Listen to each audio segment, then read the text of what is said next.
On this episode of Skeptiko, Alex talks with Greg Taylor about his new book, Stop Worrying, There Probably Is an Afterlife. That's what really kicked off that Deathbed Vision chapter when I read Peter Fanick's paper with Hilary Lovelace and Sue Brain, Comfort for the Dying. Now, they surveyed 38 carers, palliative carers, including doctors, nurses, anybody involved in that. Their statistics showed that at least 60% had stories of deathbed visions and the like, so it's more than half of all those carers report these things. And then when I went to Una McConville in Ireland, and then there's an American study that had like 500 participants, and they're all around that 60 to 70% of palliative carers say that they've experienced these things. So yeah, it's just a massive amount, and it's very common, and yet we hardly hear of it. Near-death experiences get all this media attention, and deathbed visions, they don't seem to rate the same attention. Stay with us for Skeptiko.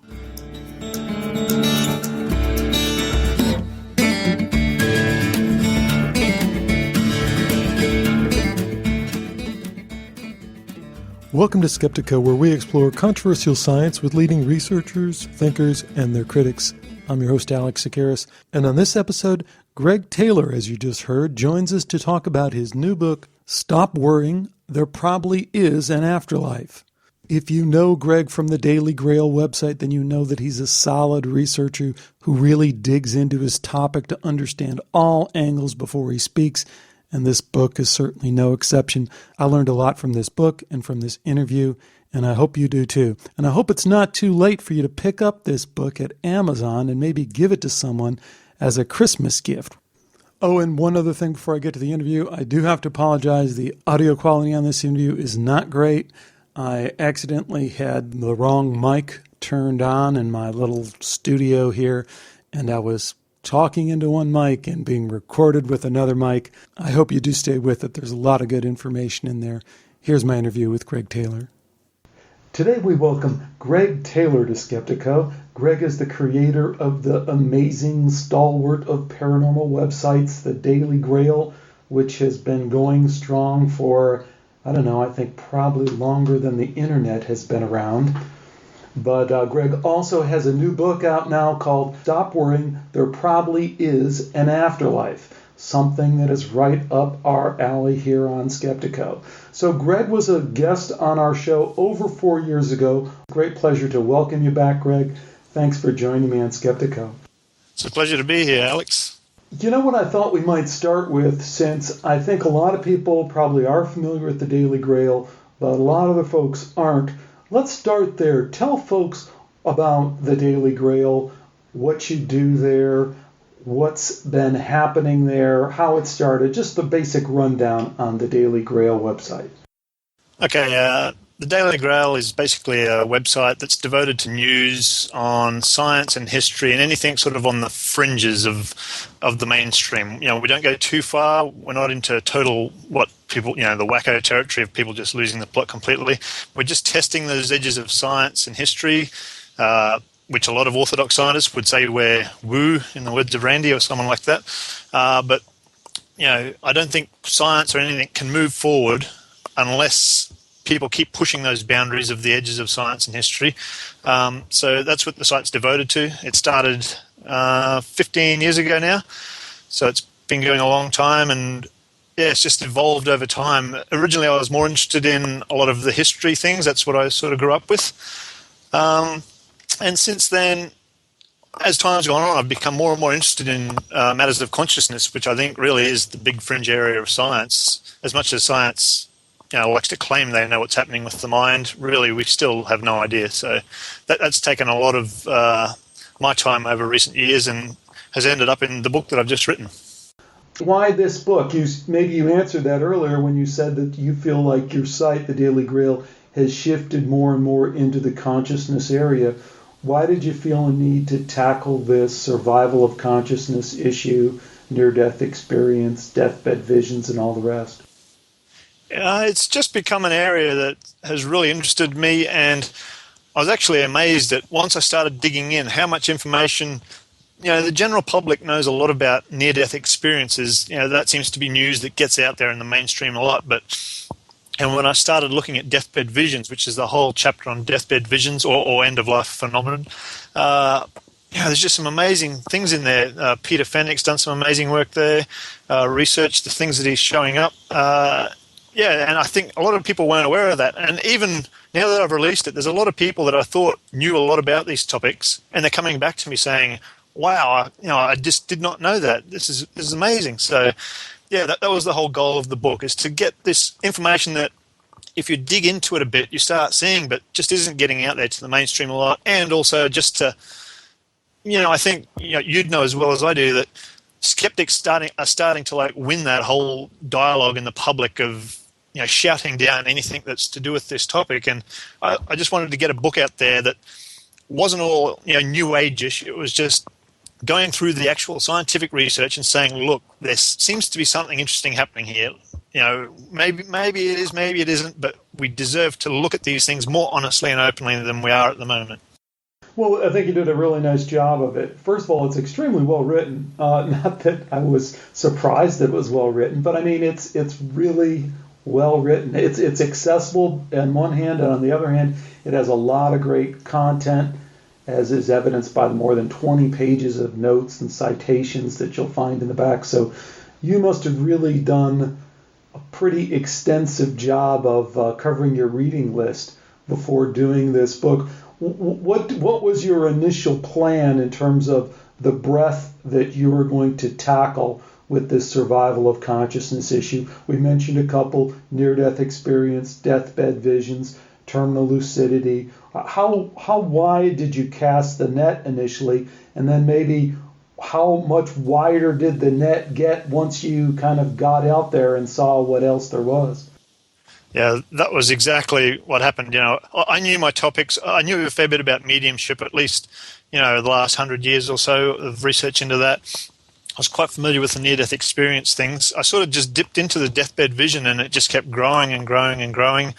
I looked at reincarnation stuff for a while, Ian Stevenson's material and things that have been done since. But eventually I actually ended up with, it would have been about a 600-page book, and it was getting away from my goal of just hitting people with these cases and keeping it really simple. So I think I cut it down from about 150,000 to 74,000 words, something like that. It was the editing actually took longer than the writing in the end, because I was just trying to make sure it had punch and it just got across to the general reader rather than appealing to guys like you and me who are quite familiar with all the topics already. I wanted it to just hit the general reader so that they could see these topics. So it was actually a big job of the net sort of grew a lot, and then I started having to chop back a lot. And hopefully in the end I've produced something that just has that punch for the general reader. What surprised you the most, Greg? What did you stumble across that really kind of took you by surprise, given that you knew a lot, like you're saying? I mean, you for people who don't know, aren't familiar with the Daily Grail, I mean, you're staying on top of these topics on a daily basis. So, the Evan Alexander thing hits with near-death experience, you're all over it. Somebody writes a new book, or Pin von Lommel comes out with his book years ago, you're on it. So you're on this stuff on a daily basis. What did you come across that really surprised you? Again, it was the deathbed visions, the end-of-life experiences. Let's jump right in there. Let's jump in there and maybe give folks an example of one or two of the cases that you talk about in the book that you thought were really interesting. And if you can't think of one, I'll tee one up. I like your story of Arthur James Balfour and his story. I guess it's his niece who really gives a story, but a pretty amazing account. If you can recall that one and tell listeners, or if you have another favorite one, maybe you want to share that. Yeah, I'm a great lover of that whole Victorian era, the spiritualism and things like that. With mediumship research that I've done, I've read a lot of that, and I find it quite interesting. And again, when you go back to the deathbed vision material, because a lot of people died at home in that era, there seems to be a lot more reportage of these sorts of things. And there's just so many, even if you just leave alone the whole afterlife topic, they're just beautiful stories of people dying with their families. Some of the tales of children dying and the parents are with them, because back then without vaccines and things like that, a lot of young children died, and quite often some of the stories you read, the whole family of children, just one after another dying. It's tragic stuff, but they make for great stories, and some of those just really touched me. The Balfour story, who was, a former Prime Minister of the UK, it's fascinating. Again, another topic that hardly anyone's heard of, and it was just in Archie Roy's book, and I saw it, and I was going, look at this, why don't more people know about this deathbed vision? Do you think we could take a minute and read it? Do you think you could dig that up and read it? Well, I can edit this out if you want to scramble around and get it, but I think it'd really give people a feel for it. Okay, I'll just read an excerpt from the book, which is just the start of that chapter, which includes some of my introduction. So Arthur James Balfour was a stalwart of British politics at the turn of the 20th century, serving as both Prime Minister of the United Kingdom and later as the Foreign Secretary. His influence is still felt today via his authoring of the landmark Balfour Declaration of 1917, which supported the establishment of a Jewish homeland in Palestine. Less well known, though, is the tale of his final days, in which the former Prime Minister and Foreign Secretary was apparently fated by a diplomatic mission from the undiscovered country. With his niece by marriage, Jean Balfour, sitting by his bedside, Arthur lay listening to his favourite music, seemingly content with his lot, despite his impending appointment with death. With the nurse having retired downstairs and Balfour's sister, Eleanor Sidgwick, sitting with them in the room, Jean suddenly felt an odd feeling of expectancy, as though anything might happen. And then it goes into her account, as told in her words. Presently I became aware with a sensation of a mighty rushing wind, which was entirely subjective, as nothing around me was even stirred, that the room was full of a radiant, dazzling light. This I felt rather than saw, as a blind person might do, and I started trembling. Now it seemed to me that there were people there too. They had no concern with me. They were invisible, but I knew that they were clustered about AJB's bed, and that their whole attention was concentrated on him. They seemed to me to be most terribly eager and very loving and strong, and I recollect feeling a good deal of apprehension because I felt they were there for some purpose, though I did not know what it could be. I could not stop the trembling, so I was wondering if I ought to go out of the room into the passage for a little while, when it seemed to me that something like a voice within me said, "You are not to go away." And I looked at Eleanor, sitting in the armchair, to see if she was aware of anything unusual, but she did not appear to be. The music came to the passage where the words occur, "And in my flesh shall I see God." At that moment my eyes were compelled to look at Arthur. His face, transfigured with satisfaction and beauty, seemed to express all the glorious vision which both music and words conveyed, and I stared, fully expecting him to die at that moment and to pass straight into the heaven that awaited him on all sides. But his face changed, and then he was shaken with the seizure that marked the last phase of his illness, and I was filled with terror and distress. Perhaps my shock was the greater for having just been upon such spiritual heights, and the extraordinary thing was that I was vividly aware that the feeling in the room had not changed, that the radiant joy and light still thrilled around him, and that the agonizing spectacle of the poor body's affliction caused no dismay to those unseen ones who watched, but that it was what they had wanted to happen. That was what seemed to me so incredible as I fled for the nurse, and as I ran immediately afterwards to telephone for the doctor, I was saying over and over to myself, "It was intended, it was intended." Thinking it over afterwards, I began to realize that though to my bodily view it was terrible, to those who see the spirit, it may have simply been a fierce effort to cast off the body and set free a soul already with them. And since a merciful unconsciousness accompanies the onset of a stroke, we do not know, and never will know, into what peace and joy his soul may have receded in that little space. So that's a beautiful little anecdote in the words of someone who was there at the time. It is. And it's interesting because, as you point out, if you're a skeptic, you can, of course, dismiss this story. You can dismiss anything, but you can say, oh my gosh, it's a family member and they wanted to say this or they wanted to create this. But that doesn't really make any sense, really. I mean, these people are no different than we are today. Why would someone make up this kind of story? Moreover, and this is the reason that we kind of see a lot of momentum towards this belief that we have that it is highly suggestive of an afterlife, is it's consistent with so many other accounts that you hear from all kinds of people in all kinds of different walks of life. So I think it's so hard to take that in, isn't it? Because it is such an amazing story that we shouldn't need thousands of examples. Even though we have a lot of examples, we shouldn't need so many examples of that, should we? I mean, it's an amazing account. I just can't get over it. Yeah.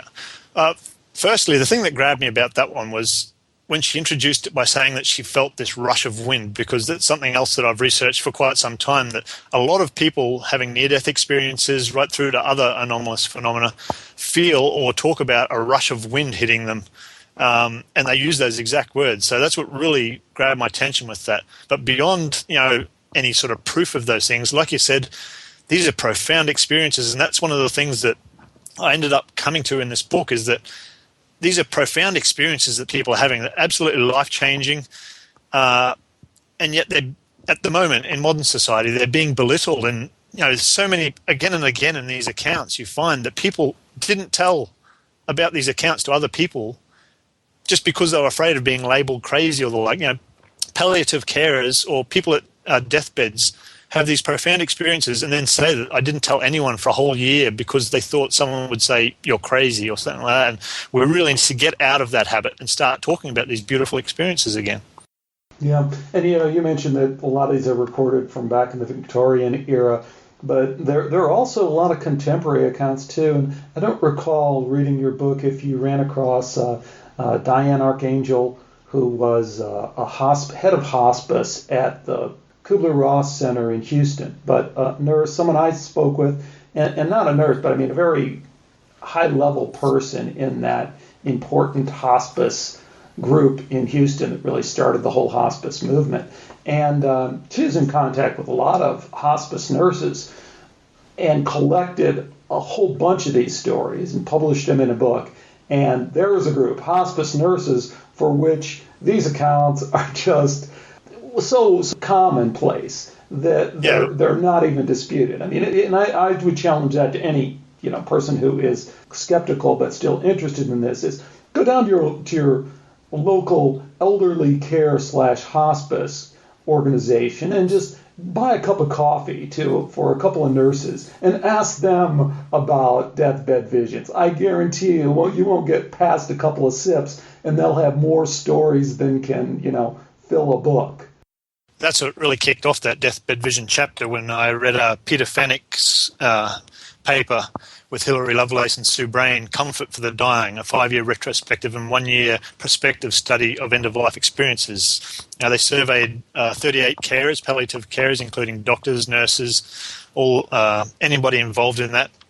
And their statistics showed that at least 60% had stories of deathbed visions and the like, so it's more than half of all those carers report these things. And then when I went to Una McConville in Ireland, and then there's an American study that had like 500 participants, and they're all around that 60 to 70% of palliative carers say that they've experienced these things. So yeah, it's just a massive amount.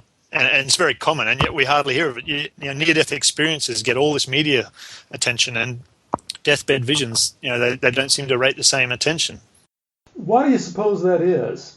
I spoke to Michael Barbato, who's a palliative care physician here in Australia, and he sort of was of the feeling that with the end-of-life experiences, the person dies afterwards. So there's not this personal testimony a lot of the time. With near-death experiences, you have people who can go on TV shows and say, I died and I came back and this is what I experienced, where end-of-life experiences, generally they go on to die afterwards, so you don't have this testimony. So that may be the driving factor behind that. The other thing I think is a factor is we like the technology angle of resuscitation, and it fits in with our cultural bias that we have about, medicine is advancing and all that. So I think that kind of fits into the stories, like we're bringing people back and now they can tell these stories. I'd agree with you there, and I think that's probably tied into as well to we prefer to hear about people living than people dying. we don't want to confront the fact that people do die all the time. Yeah. Let's talk a little bit about near-death experience research. You do a very nice job of covering it in the book as well. What is the state of near-death experience research? What are we really at in terms of advancing that to the next level, whatever that level is? There's two fronts there. There's that whole proof-based, evidence-based, which I think Sampania's effort is probably the only real thing that could convince skeptics or orthodox scientists. For those listeners who don't know, Sampania and colleagues have this study where it's called the AWARE study, They have targets in rooms where they think people are going to have cardiac arrests, and they hope that if they have an out-of-body experience and they go up to the ceiling, they might be able to see these targets and then report back. So if they do that, that's, if someone comes back or two people come back and say they saw the targets, that might start changing the whole evidence-based thing. Maybe. Skeptics are rather hardcore in their beliefs about that sort of thing.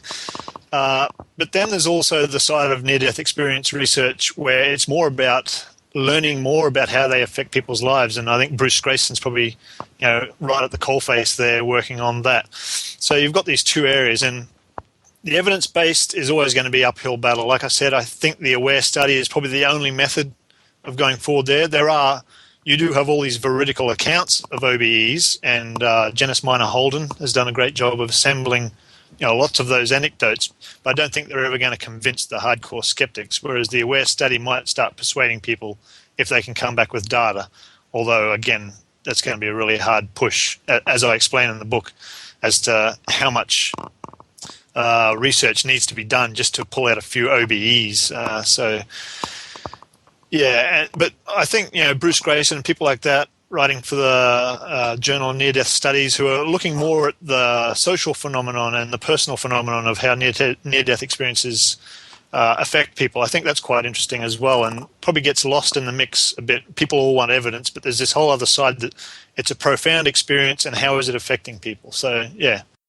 You've touched on this a couple times already, but let's talk about the culture war debate over consciousness.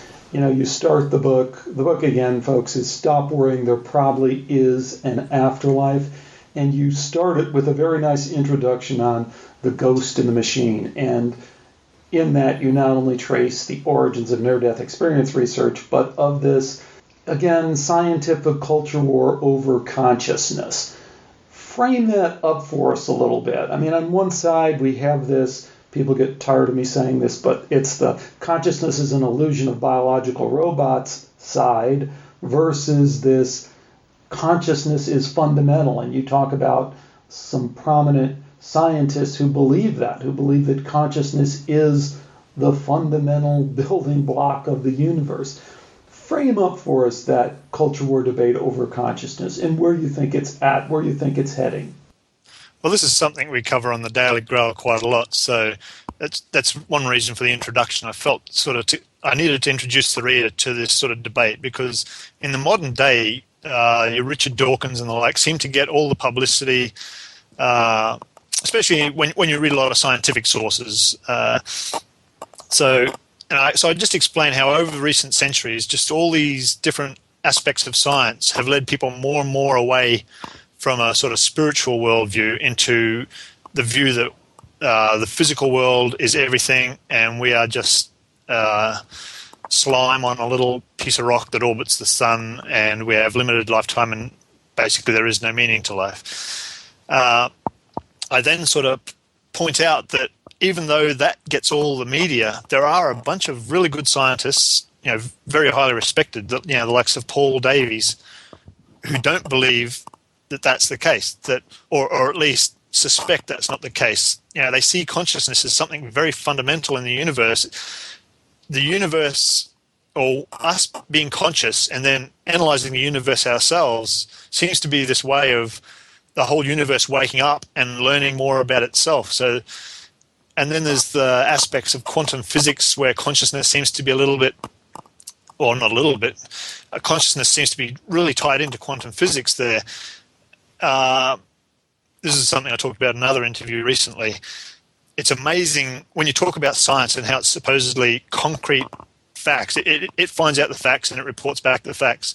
I went through all the quantum physics literature, and it's quite amazing that you have all these quantum physicists who go from one end of the scale saying consciousness is fundamental and is everything, right through to hardcore materialists who say consciousness has nothing to do with quantum physics. And they all state it as if it's been scientifically proven, and it's quite amazing that divide coming from something that you thought was science, So yeah, but don't we? One of my frustrations is sometimes I wonder if we don't play into that false divide, because it is a false divide.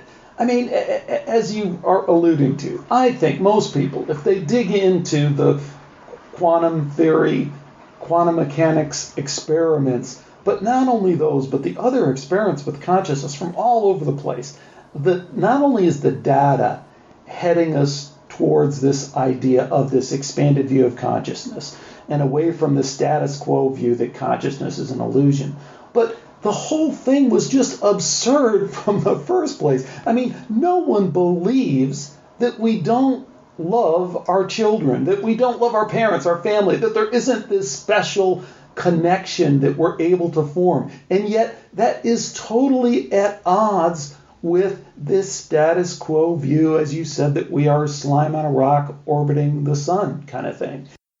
You won't really find anyone who truly believes that we don't have free will and acts as if we don't have free will.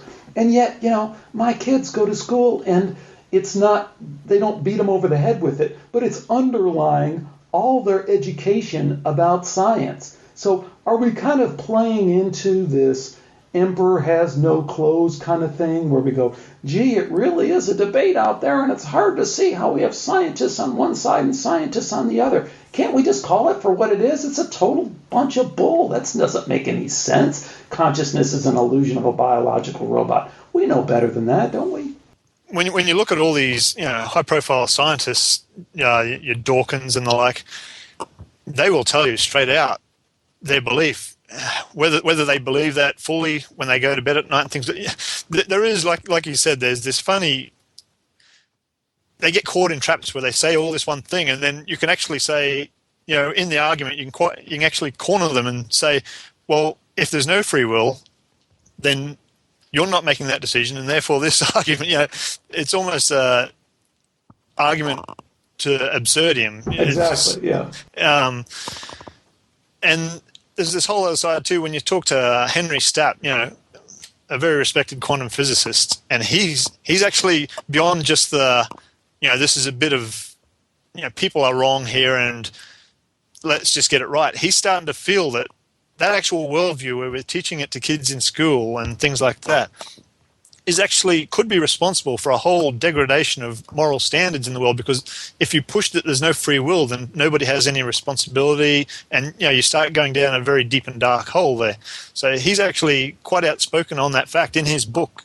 He goes in detail into how he thinks that the view of integrating consciousness and free will back into the worldview would go a long way to redressing some of the ills of the world at the moment. Yeah, although that's scientists like wanting to stay on top of the heap and saying, we still have all the answers, just let us spin it a different way. The way I always looked at it is it really undermines science, because the average person who, at least we know from a crowdsourcing kind of standpoint, is not dumb. The wisdom of crowds has been established over and over again. And people just know that's bunk. They just know that's bull. So they just feel more and more disassociated with this scientific worldview, and they just think they're a bunch of nerds that don't know what they're talking about. And they're right. I mean, they've convinced themselves of something. I remember talking to Dr. Charles Tart years ago about this, and he wrote a book on the end of materialism. I guess he wrote it a little premature because it was a few years ago, but in that, and when I spoke to him, I said, how can this be? How can these guys keep promoting this nonsense? And he goes, it's amazing what intelligent people can talk themselves into when they don't kind of check themselves. And I think that's what's going on. I think the emperor has no clothes. No one believes this. It's a bunch of crap. And I think the general public knows it's a bunch of crap. And it just further undermines their trust in science. So the engineers can do things. And I know my iPhone works and I know this. But when it comes to the really big questions, I think they turn away from science and they go, they don't know what they're talking about. There's certainly belief systems involved. As much as scientists and skeptics say they're the non-believers, there's definitely belief systems involved there. I just saw an example the other day. There was a new paper came out disputing the famous Deathbed experiments on free will from a while back, that is just quoted over and over again by anybody against free will, just quotes that experiment over and over again. And this new paper has come out disputing it and pointing out errors in the way it's probably, where it's gone wrong. And I've seen no coverage of it at all. Richard Wiseman, who is always on about free will, he said nothing about it. Dawkins, nothing about it. All these people. If Rupert Sheldrake had to come out with a paper, arguing for consciousness, they would have been all over it and talking about it. So, again, it's a belief system that they will not look at things that dispute their belief system, and they'll attack anything that, again, disputes their worldview. So, one other thing, I guess I like to I always find the things I pick on, I guess, Greg. So I guess one thing I got to pick on about the book, and I wanted to ask you about, is the very first sentence of the book is, "You are going to die," which I guess is meant to be kind of provocative and puts us all in the same boat. Don't you have to kind of wrestle this survival of consciousness thing to the ground, and hey, don't worry, there's probably an afterlife. I take exception to that. I mean, I look at the research, I look at the evidence, and I come to the opposite conclusion. You are not going to die. Isn't that what the evidence is telling us? Well, there's two parts to that. The "you are going to die" bit is just the fact that your physical body is going to die, which most people, I think, and the point there was that people will ignore that at any way they can. They will ignore the fact that their physical body is going to die, unless there's some great step forward in singularity type thing. They're going to die. So it was just putting that right on the table. Again, Michael Barbato, who I spoke to, just says we need to embrace more the fact that we will die at some stage, and we need to be ready that we are going to die. And even if you believe that consciousness survives on, people are going to be left behind without physical contact with that person. So there's something that needs to be addressed there. But I agree. I think the whole point of the book is to say there seems to be evidence that consciousness does survive. So the opening was just basically, like you said, just to hit people in the face straight up and say, let's address this off the mark. And also just to get at that fact that start thinking about your death and what that means for how you act your life out.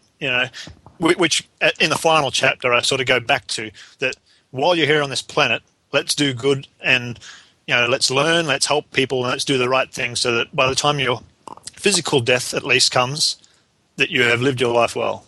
Mm-hmm.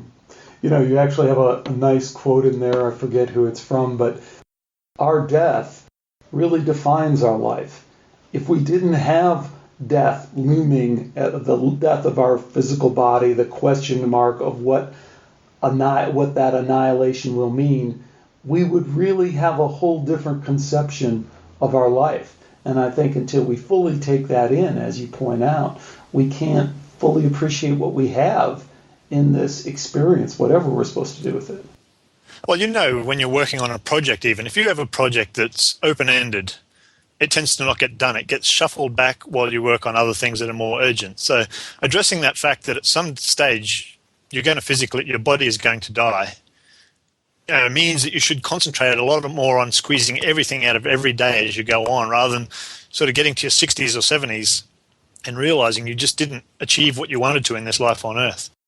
So now we're approaching something that you don't cover a lot in the book, and I was wondering why, and that is the spiritual implications for all of this. I mean, they seem to be looming right there, but I guess that's another one of my frustrations with a lot of this research, and is that, take, for example, the near-death experience or the deathbed vision experience.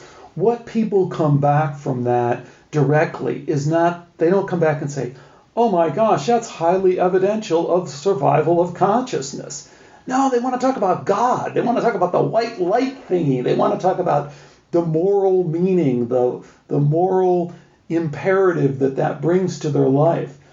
Do we, in general, shy away too much from the obvious spiritual implications for all this? Oh, I think so. And again, that just came down to, there was a fair bit of that in the material I did have, and it just got edited down for the punch that I'm hitting the general readership and I'm just trying to get across to them all these things. And then I think David Fontana wrote a book addressing some of those, what happens after life and what might that mean for how we live our life. So that sort of covered elsewhere. I would have liked to have covered it. In the conclusion, I actually mentioned a little bit about, it was edited down a fair bit, but I was sort of saying that if near-death experiences had started a religion about the way to live spiritually, it's not a bad way to live, I think.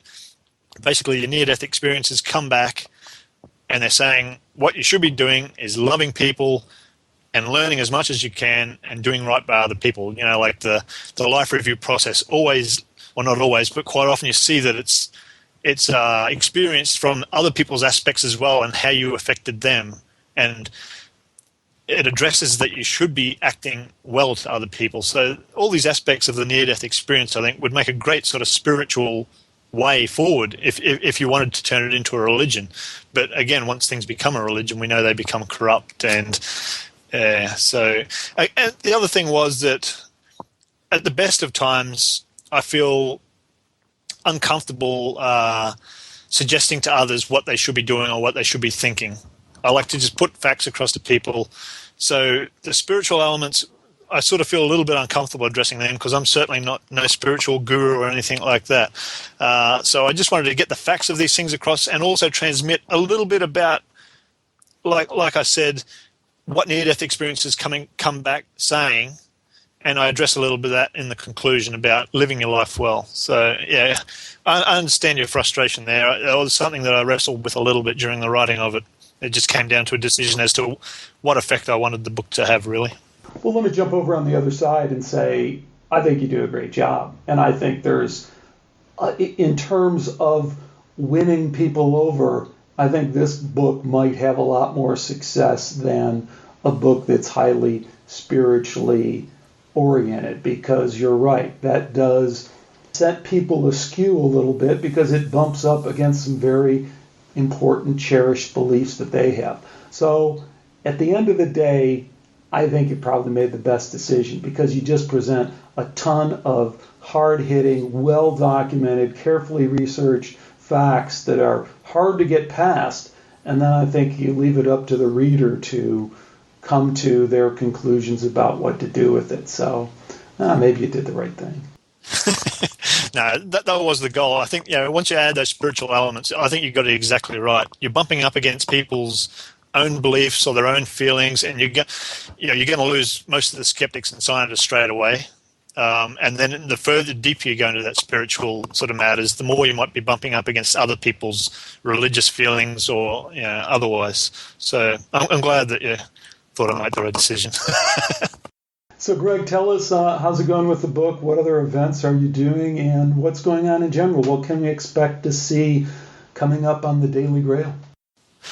The book is just rolling along nicely, getting lots of good reviews. It needs word of mouth. It's an independent publication, all done completely by myself. So if people can spread word about it any way they can or want to interview me, I'm open to that. So I appreciate any help in getting word out there. But at the moment, sales are strong, and all the feedback, 99% of the feedback has been good, and the other 1% is from that portion of the skeptics that we know we're going to get from them.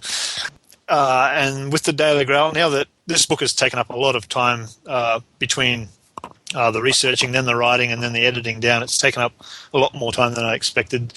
Next on Daily Grail is to basically redesign the site and make it a little bit more friendly for mobile phones and the like. I think it's looking a bit antiquated at the moment, but again, I'm working on basically no money all the time, so I do what I can. Great. Well, the book again is Stop Worrying, There Probably Is an Afterlife. Our guest has been Greg Taylor, creator of the Daily Grail. We'll, of course, have links to both of those up there. Do check it out on Amazon. Nothing but splendid, spectacular reviews. I think you'll really enjoy the book. As Greg mentioned, I think you'll find a lot of little nuggets in there that you will be amazed that you didn't know. And it's certainly a book that you could give to someone else, and they could gain a lot out of it if they're not totally up to speed on this field. So, Greg, thanks again. Best of luck with the book, and thanks for joining me on Skeptiko. Thanks, Alex. It was a pleasure, and thank you for the podcast, too. You do a great job on the podcast, and you probably don't get enough kudos for it, so thank you. Thanks again to Greg Taylor for joining me today on Skeptiko. I guess I'd have one question to tee up as a result of this interview, and it has to do with these deathbed visions. What do you make of the very substantial body of evidence in favor of deathbed visions. As you just heard Greg mentioned in the research he's done, the scientific survey work that's been done suggests that most end-of-life caregivers experience this. Many people who've been with a dying relative experience this. We know this is happening. What does this tell us about consciousness? What does it tell us that's different from the near-death experience or from other extended consciousness experiences? And to what extent is it consistent with everything we've learned? Let's dive in and take a look at deathbed visions. Of course, the place to do that is at the Skeptiko website at skeptiko.com. From there, you can jump on over to the forum and join a discussion there or leave a comment directly on the website. Of course, you can always reach me on Facebook or directly via email. All those links are there on the website. You'll also find there on the new, improved, hopefully, Skeptiko website, all of our previous shows, over 200 of them at this point, a place to subscribe through iTunes, and all that other good stuff I just mentioned. So I have a number of interesting shows coming up. Please stick around for all of that. But until next time, take care and bye for now.